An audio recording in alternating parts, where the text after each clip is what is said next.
Maka dia membaca Al-Quran dengan qiraah tersebut dan menjadi imam di negerinya. Dan kemudian dia berpindah belajar di Saudiyah menjadi imam juga, membaca qiraah Wars an-Nafi', tidak apa-apa. Karena Nabi mengatakan faqra'u ma tayassara minhu, maka bacalah Al-Quran dari yang mudah sampai kepada kalian. Maka ini hadis yang pertama yang menunjukkan bahwa al-qiraat al-ashr, 10 qura, mereka bukanlah penginovasi dan mereka bukanlah penggubah dari lafaz-lafaz Al-Quran yang akan kita pelajari.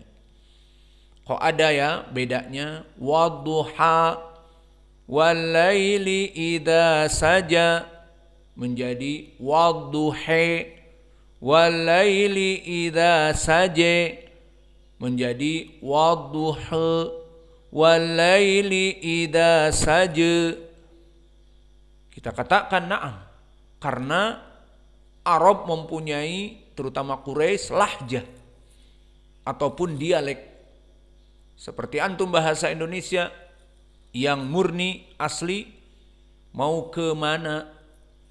Kemudian bahasa Indonesia yang sudah tercampur dengan dialek Betawi misalnya, seperti orang-orang Jakarta, mau kemana? Apakah ada perbedaan kemana dengan kemana? Dan bahasa Minangnya mau kemana? Pakai O. Iya benar gitu, mau kemana? Enggak salah. Ya, orang awak seperti itu. Maka ini contoh 3 saja. Mau kemana? Kemudian dialek bahasa Indonesia ini dipakai oleh orang Betawi, di antara mereka mau kemana?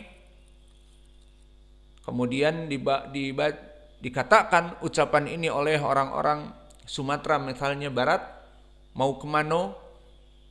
Maka semuanya maknanya sama. Namun dialeknya berbeda. Itulah Al-Quran. Maka oleh sebab itu, dari hadis tadi bahwa Al-Quran diturunkan dengan 7 ahruf, begitupun telah datang diriwayatkan oleh Imam Ahmad dari sahabat Amr ibn al-As. Dan hadis ini dikeluarkan oleh Imam Ahmad, disahihkan oleh Syekh kami Muqbil Al-Wadi'i rahimahullah. Anna Rasulullah sallallahu alaihi wa ala alihi wasallam qala nazala al-Qur'anu ala 7 ahrufin ala ay harfin faqara'tum faqad asabtum. Maka Al-Quran diturunkan dengan dialek Arab yang 7, dan kalian menghafalnya dari dialek-dialek yang 7 itu, kata Nabi, faqad asabtum, kalian telah benar. Maka sangatlah disayangkan jika ada seseorang yang dia membaca Al-Quran dengan qiraah yang lain kemudian dikeluarkan dari masjid dikarenakan membuat fitnah katanya, atau dijauhkan dari manusia dengan alasan katanya membuat fitnah, maka ini sangat salah kaprah. Bukannya orang-orang yang mengetahui sunnah Nabi kemudian dijauhkan, tetapi kebalikannya, diumumkan bahwa apa yang dia baca adalah datang dari sunnah nabawiyah, yang mana manusia di zaman now tidak mempelajari ilmi qiraah, sehingga seakan-akan menjadi terasing, dan permasalahan ilmu qiraah adalah ilmu yang terasing di zaman now. Dan ini sesuai dengan semua sunnah-sunnah yang termatikan. Baik sunnah solat dengan sandal yang termatikan, alhamdulillah kita hidupkan di masjid ini. Dan juga sunnah-sunnah di antara masjid kita setelah atau sebelum adzan yang kedua. Adzan yang kedua misalnya jam 4, di sini 4.45 ataupun 4.50 mendekati jam 5, maka ada adzan awal. Dan di daerah kita di sini adzan awal tidak pernah berkumandang lagi. Meskipun para marbot mereka bangun. Maka mereka bangun jam 4, 4.30, bukannya adzan awal, tetapi mendendangkan Al-Quran, karena sunnah adzan awal sudah termatikan karena kebodohan. Sehingga yang ada pada tempurung kaum muslimin dari para marbot yang ada, dipikirnya bahwa sunnahnya itu masjid-masjid melaksanakan Al-Quran di mikrofon mereka. Padahal mereka juga bangun. Kadang-kadang setelah kita 5 menit adzan awal, maka mereka mendendangkan Al-Quran di mikrofon mereka. Maka mana hadis-hadis yang menyebutkan tentang adzan awal? Seperti banyak hadis dari Abi Hurairah, dari Ibni Abbas, dari Ibni Umar. Disebutkan, kana Bilal yu'adzin bil lail wa Ibnu Ummi Maktum yu'adzin bil fajr. Idza sami'tumu adani Bilal kulu washrabu wa idza sami'tum adana Ibnu Ummi Maktum fala ta'kulu wa la tashrabu.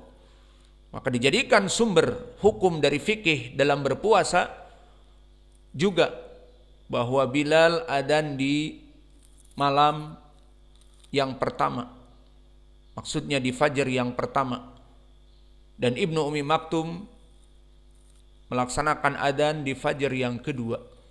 Maka jika adzan Bilal, jangan menghalangi kamu dari waktu sahur, justru itulah waktunya. Namun jika adzan Ibnu Ummi Maktum, maka janganlah kalian makan dan minum dari waktu sahur. Maka dari sini menjadi pendalilan bahwa pertama, sunnah di dalam masjid dari muadzin ada 2 adzan. Adzan yang pertama Bilal dan adzan yang kedua Ibnu Ummi Maktum di zaman Nabi. Dan juga dari sunnah yang mahjurah selain itu, jika bisa dalam satu masjid itu di adzan awal dan adzan yang kedua orangnya tidak sama. Karena di sini Bilal adzan di adzan yang pertama dan yang kedua oleh Ibnu Ummi Maktum. Padahal bisa Bilal adzan di 2 kali, di awal dan di akhir. Namun dari sunnah adalah yang satu adzan di awal dan yang satu lagi orang yang lain adzan yang kedua. Maka sunnah ini termatikan dan alhamdulillah kita hidupkan. Dan begitupun sunnah-sunnah yang lain, di antaranya terutama yang mengglobal adalah tentang ilmu qiraah yang disebutkan tadi di dalam hadis yang terdahulu, bagaimana Hisham Ibnu Hakim Ibnu Hizam membaca awal surat Furqan yang tidak didengar dan dihafal oleh Umar. Maka Umar membaca dengan qiraah yang lain dan Hisham membaca dengan qiraah yang lain. Dan begitupun Nabi mengatakan, maka barang siapa yang membaca dari qiraah, dari 7 qiraah dari dialek Arab, faqad asabtum, maka kalian telah benar. Dikatakan di sini syahidnya telah benar. Namun di zaman now ada yang membaca qiraah Warsh, An-Nafi', ada yang bisa dan dia belajar qiraah Khalaf an Hamzah, dan ada yang membaca Al-Fatihah dengan qiraah Ya'qub Al-Hadrami.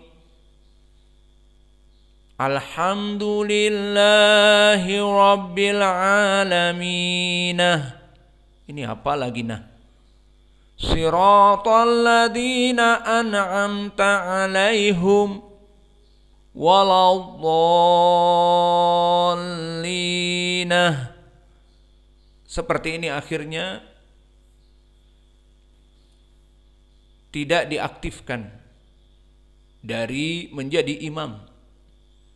Maka inilah di zaman now, di zaman kita ini guroba, kita ini terasing. Dan ini sesuai dengan hadis yang muttafaqun alaih dari Abi Hurairah, bada al-islamu ghariba wa sayaudu ghariba fatuba lil ghuraba. Bahwa Islam itu datang dalam keadaan terasing. Maksudnya Nabi Muhammad membawa agama yang pada saat itu Jaziratul Arab menyelisihinya. Apa itu? Membawa dakwah tauhid, melaksanakan peribadatan just to Allah, straight to Allah, He is the one and only. Yang mana mengajak peribadatan hanya kepada Allah yang esa, hanya menyembah Allah, wa'budullah wa la tusyriku bihi syai'a. Dan juga qul la ilaha illallah tuflihu, katakanlah la ilaha illallah, kalian akan selamat. Maka ini menyelisihi dari ajaran jumhur Jaziratul Arab yang ada. Maka oleh sebab itu Allah berfirman di ayat Al-Quran yang lain menjelaskan bagaimana menyelisihi Nabi Muhammad di saat Allah menyebutkan isi hati mereka. Dikatakan aja'alal alihata ilaha wahida inna hadza la syai'un ujab. Maka wahai Muhammad, kamu mendakwahkan kepada kami peribadatan Allah yang satu, Allah yang esa, inna hadza la syai'un ujab. Ini adalah perkara yang aneh. Kembali kepada ayat hadis tadi. Bada al-islamu ghariba. Nabi mengajak kepada sembahan Allah yang esa, yang merupakan perkara yang aneh pada zaman itu. Aja'alal alihata ilahan wahidan inna hadza la syai'un ujab. Wahai Muhammad, kamu mendakwahkan kami untuk menyembah Allah yang satu, meninggalkan Lat, Uzza, Manah dan Hubal, dan juga dari 360 sesembahan dari patung-patung. Maka inna hadza la syai'un ujab. Perkara yang seperti ini adalah perkara yang unbelievable, perkara yang aneh. Inilah asal dari hadis ghuraba. Maka ini tidak menjadi poin bagi kita. Karena apa? Karena memang yang aneh bagi selain kaum muslimin. Nabi membawa ajaran tauhid bagi orang-orang musyrik kufar Quraisy dan membawa akhlak-akhlak yang mulia. Maka Nabi melarang pada saat itu semua manusia untuk membunuh anak-anak mereka, terutama perempuan. Dan bagi Arab pada saat itu, jika punya anak perempuan, iswaddat wujuh, wajahnya menjadi hitam legam, malu. Akhirnya sudah menjadi adat kebiasaan mereka, mereka langsung menguburnya hidup-hidup.